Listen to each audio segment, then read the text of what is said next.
Did you know your lovable tail-wagging companion, the domestic dog, shares a common ancestor? From the smallest Chihuahua to the largest Great Dane, all hail from wolves. This astounding change occurred 15,000 years ago, with humans' first attempt at domestication. Leap forward to the Victorian era, the golden age of dog breeding.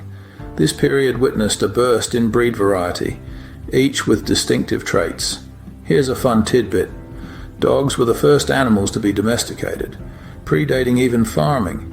They've been our steadfast companions, our guardians for millennia.